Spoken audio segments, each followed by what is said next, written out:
earlier we made this unary relationship, right? So we wanted to represent mother and child relationship. So what we did was this. So we made a person entity and attributes. I'll skip it. So we made a person entity and we made a mother of relationship last time, earlier, right? So we call this as a unary relationship. And let's say that now we have a business rule here. So business rule is this. China's one-child policy. So this policy doesn't exist anymore in China, but back then China had this one-child policy. So every family is allowed to have only one child, maximum one, basically, right? So let's think about that. Let's keep that in mind, and let's try to determine the cardinality. So let's think. So basically, in this mother of relationship, let's think from the mother's perspective first. So there's mother, and how many child she can have? The minimum is 0, right? So even though there's one child policy, if I don't want to have any child, I don't need to have it. So minimum 0, and maximum it will be only 1 because of this policy. You are allowed to have only one child. So for every person, so for every mother, basically, they will be able to have minimum 0, maximum 1 child. So 0 to 1. And for the child's perspective, it's still the same, right? There's a child. What's the minimum number of mother you can have? I mean, the biological mother. What's the minimum number of biological mother you can have? It's 1. And what's the maximum number of biological mother you may have? It's only 1. So basically, it's 1 and 1, right? So in this case, basically, the maximum cardinality is 1 here and also 1 here. So we call this as unary one-to-one relationship in this case. And basically, this is the final ER diagram you are able to infer based on this situation. So that's one example here. And let's think about the same one. But let's say that the policy is changed. So China's one-child policy is now ended. Then we can create the person entity again, and we can create the mother of relationship again. So in this case, let's think about the cardinality again from the mother's perspective here. So mother, now things are changed. But still, if I don't want to have any child, the minimum will be 0. I don't have any child. If I have a child, now I am able to have more than one child. So maximum many, right? So here it will be 0 and many. And from child's perspective, everything is still the same, right? Minimum mother I can have is 1. Maximum mother I can have is 1. Every child, they will be able to have only 1 and 1 mother. So here it is still the same, minimum 1, maximum 1. So in this case, if we only look at maximum cardinality of each side of this relationship, then maximum here is 1 and maximum here is many. So we call this relationship as a unary one-to-many relationship. So that's another type of relationship we may have here. Okay, so now let's just think about this. So instead of a mother-child relationship, we want to represent the parent-child relationship. So parent means both mother and father, right? So for this, let's just start the same thing. Basically, parent and child, they are all person. So we have a one person entity here, and instead of a mother of, we have a parent of relationship.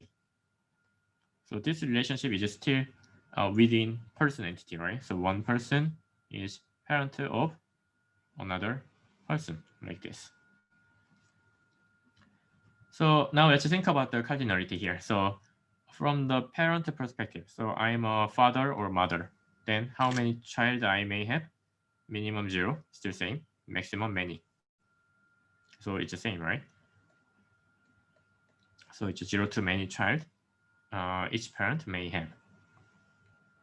And here, child's perspective. Now things are changed, right? So instead of mother, I'm trying to record the parent relationship. So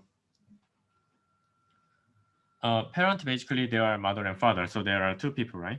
But in the database system, what we only care about minimum sorry, what we care about minimum cardinality is only whether it will be 0 or not. So for minimum, you should have at least one parent, right? So actually 2, but at least 1. So minimum will be 1. Yeah, minimum will be 1. So let me draw it again. So minimum will be 1. And the maximum will, so maximum cardinality, you have to think about whether it will be 1 or more than 1. So for the maximum cardinality, you will have 2 parents, right? Mother and father. So 2 is more than 1. So we call this as many, like this. So basically, in this case also minimum 1, maximum many. So in this relationship, if you look at the cardinality, it's many here and many here. So we call this relationship as a unary, many-to-many relationship.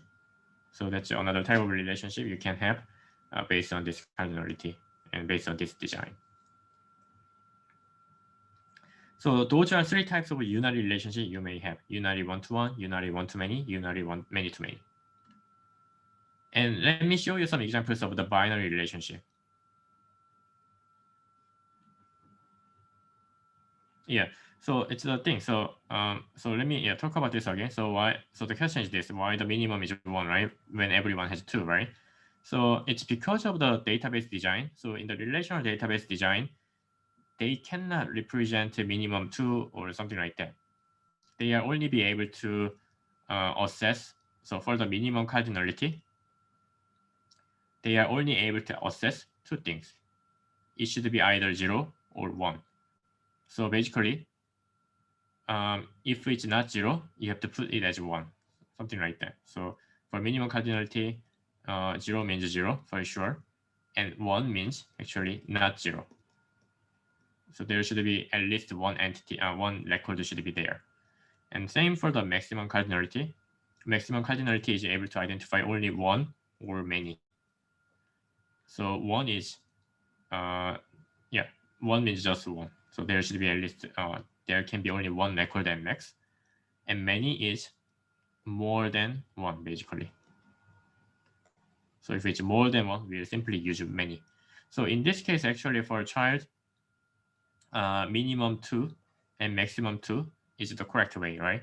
But however, because of the database system, we are not able to put 2 and 2 here. So 2 means more than 0, right? It's not 0. So we use 1.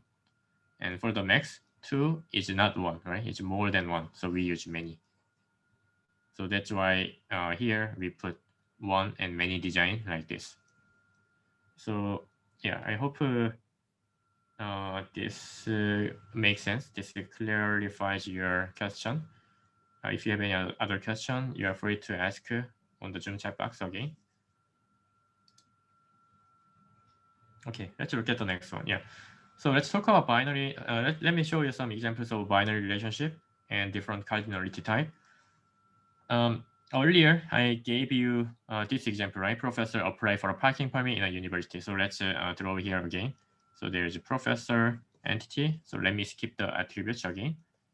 And there's a permit entity. And professor will apply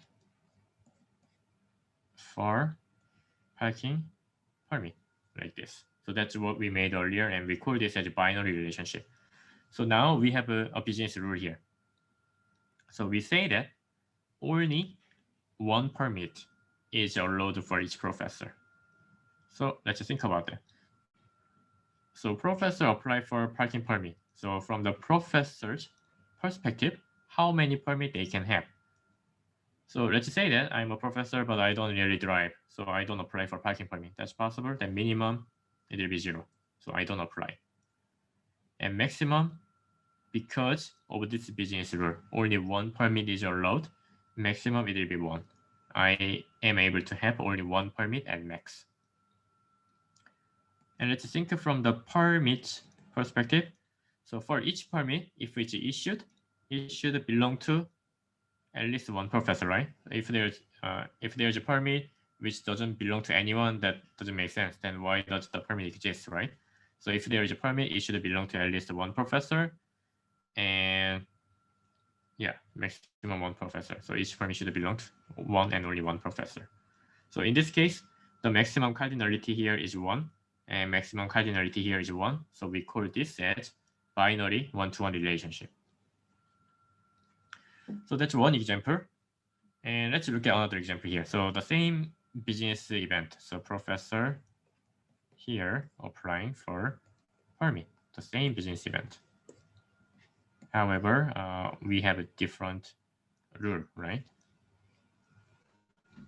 Okay, so now professor, now there's a new business rule. So professor can apply for as many permits as they want. So let's say that, again, here from professor's perspective, if I don't want to apply any permit, it's possible. So minimum will be still 0. But let's say that I have a multiple car and I want to apply for multiple permits for each car. Then it's possible now. So I will have a multiple permits.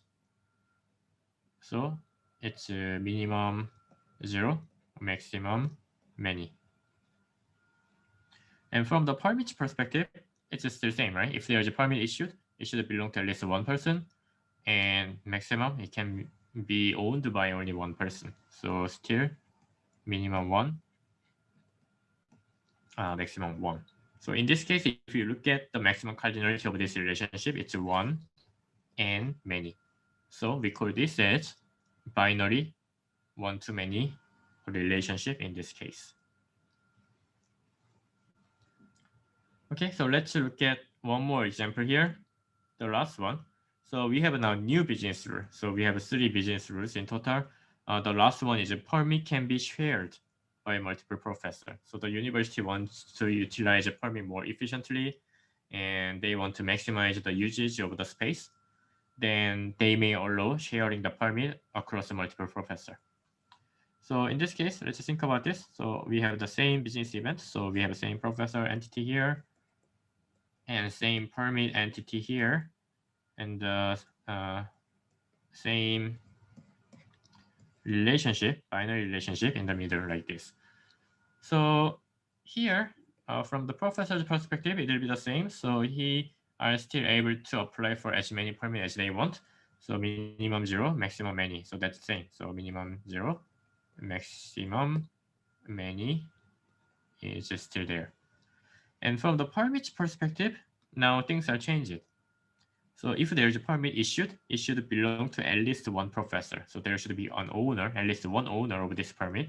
However, now permit can be shared by multiple professors. So one permit should be able to be